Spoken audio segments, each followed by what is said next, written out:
things, acknowledging all the different people that have been involved in this. And I particularly like your recruitment drive at the end. Thank you very much. Our last speaker today, we've saved for last. It will be the chairman of the Great Blue Heron Nature Reserve Society. She is a 10-year volunteer here at the Heron Reserve, so she is one person that has been here for a very long time.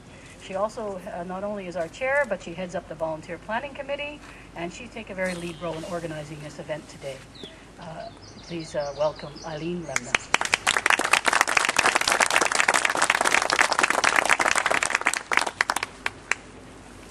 Thanks, Janet. Just a very big, literally warm welcome to all of you from the board and from all the volunteers at the Great Blue Heron Nature Reserve. And I do think the heron gods are smiling on us today. This is fantastic. And we actually have a red-winged blackbird serenade going on too, I think. We love the red-winged blackbirds here. We're very proud to share this very special occasion with you and put on a special day, all day today, with many activities, as Janet has mentioned, a number of them. And we just want to make sure that the community knows that we wouldn't be here without you, because we have your support and interest, and have for 10 years, and we're just hoping it's going to go on forever. So much has been accomplished here in the last 10 years. I was at the opening ceremony too, and I agree, it was a beautiful day that day, and I signed up as a volunteer that day. I thought, I've got to be part of this, and I've never regretted a minute. There are a lot of volunteers who actually signed up in the beginning and are still very active members here, so it tells you something about this place. The visitors, I just want to touch on maybe three groups that basically make this place the way it is. It's our visitors who come, and we have so many thousands every year who not only come through the building, but walk the site after the hours when the interpretive center isn't open.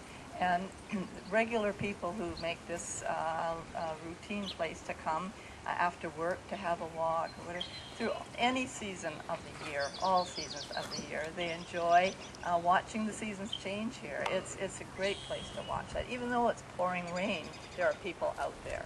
And they come prepared for that, and they love to come.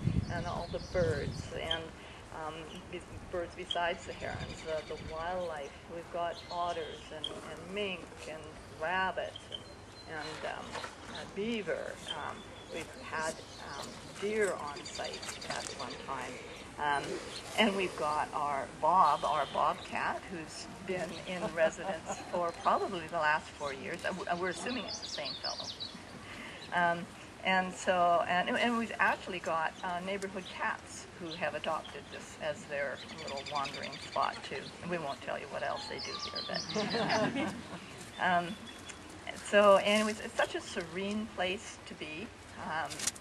The solitude here when you're walking is so good for the soul, unless you happen to be near the heronry when an eagle flies through the colony. Then it's not so serene. We have people come and pick blackberries on our site. And of course, the visitors who come from all around the world. And we do have a map in the Interpretive Center that you should take a look at, and you will see the many countries of the world that people actually find their way to us. It's so neat to talk. That's one of the things about being a volunteer. You get to talk to all of these people. We've got the viewing tower, which is a favorite place for kids to climb, and I met this morning Kathy and Harry Merton were responsible for having the tower put up, and it's a great place. You always, if their kids come in the front door, you always make sure you mention the tower, because kids love to climb, and that's a good climbing spot. So much to see from the top. Thousands of kids, of course, that come to our site within the popular wetlands, education programs in the wildlife, art, and you'll be meeting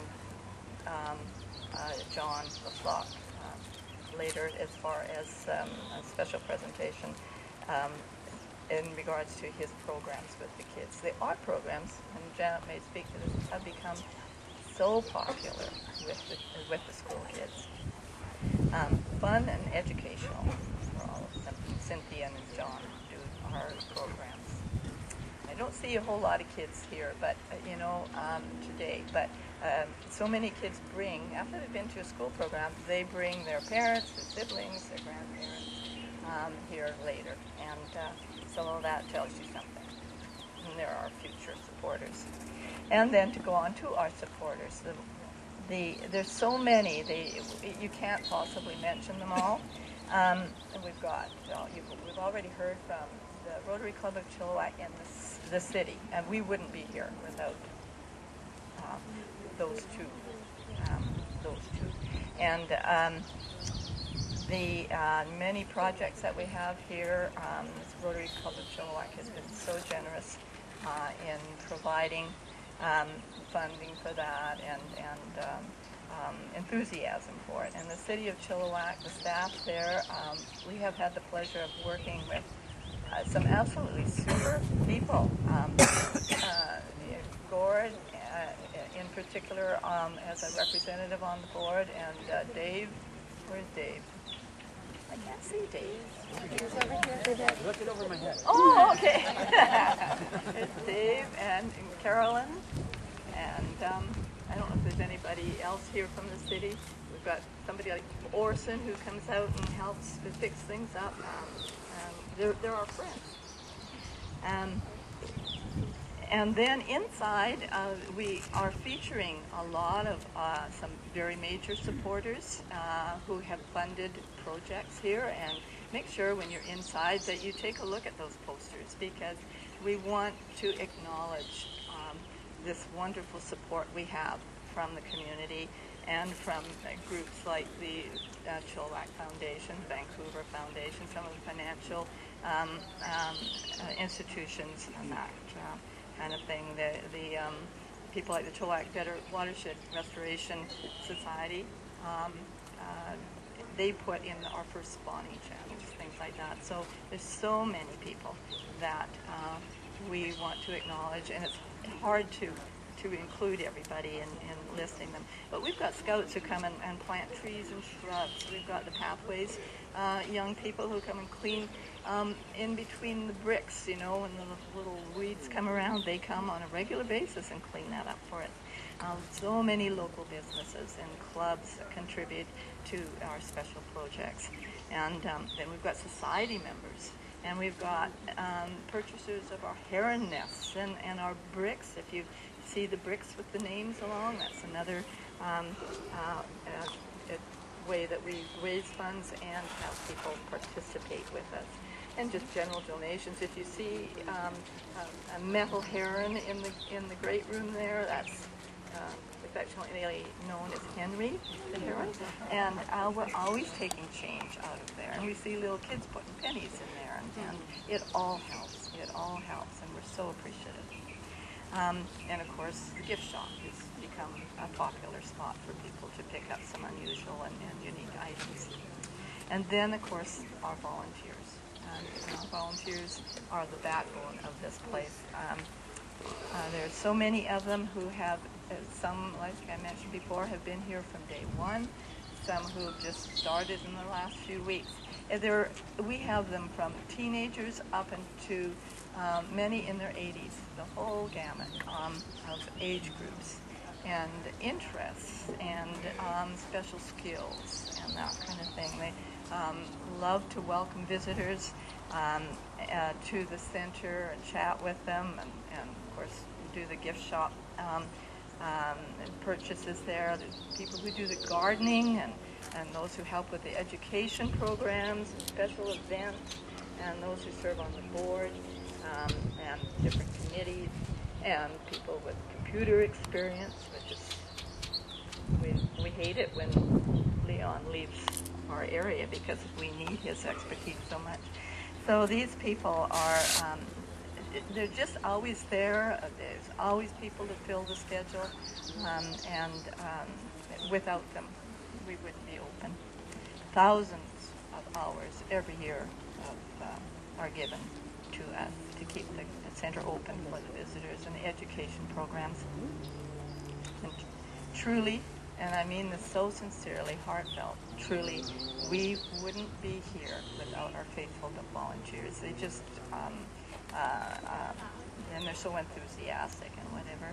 And I must say too, without our coordinator Janet, who is a very unique person, and we enjoy her so much. And of course, prior to Janet, with Deborah, who basically put the face to this place in the first years. So I think one of you gentlemen mentioned the coordinators, and that is so true. That it's just a delight to work with people like that. So we are a success because of the support of all the people that I've mentioned. And we're going to continue that success. We've got plans for new projects and new programs. And so we know we'll be accomplishing those. And so we've on that line, I'm just going to say we've planned a special day for our visitors today. We hope that you will stay. We're going to have refreshments. Janet will wind us up here. But we want you to feel at home and make sure that you see the different displays and partake of some of our activities. And we see over there a lot of people going to have picnics, I think. So that's great. We love to see that. So anyways, and make sure that you're listening to everybody and you're thinking about this place. You've got a little picture in your mind that you want to go in and paint on a little piece of glass. So thank you all again so very much for celebrating with us. And if somebody, I hope no one feels left out that they haven't been met. I see Ken Bramble sitting over there, one of our very first board chairs, and so many people here that deserve special mention. But I'm just going to say thank you to everyone.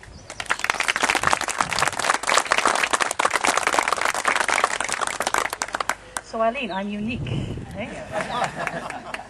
You think of all the things Eileen said that I was going to reflect on, I think that stayed in my mind. Janet is unique. And now I have to wind everybody up.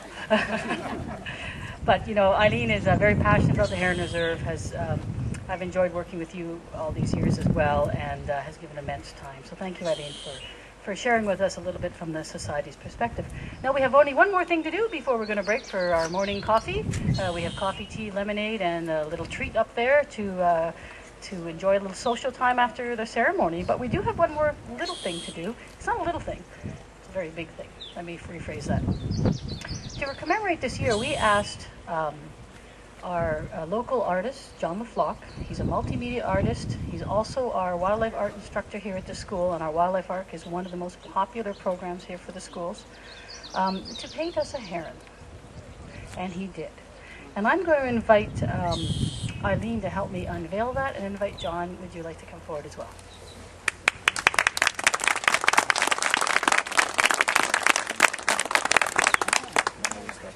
So before we just pull up the curtain, this painting is called Fishing on the Vedder, and John has donated this to us, and there are art prints also available, and John's willing to sign. So here we are, Fishing on the River. Fishing on the Vedder.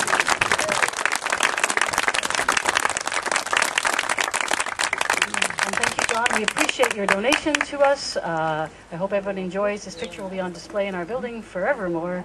And John is willing to sign some prints if you just would like to take one home. And as well, John, I always want to thank you too for your enthusiastic sharing nature with children, because John is one of the most engaging art instructors you'll ever have happen to meet. And the children love him, but he also does adult programs here for us as well. So thank you very, very much, John.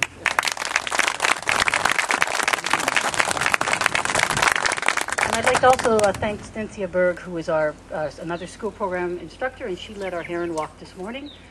And between the two of them, we just really have fun with all our children and visitors.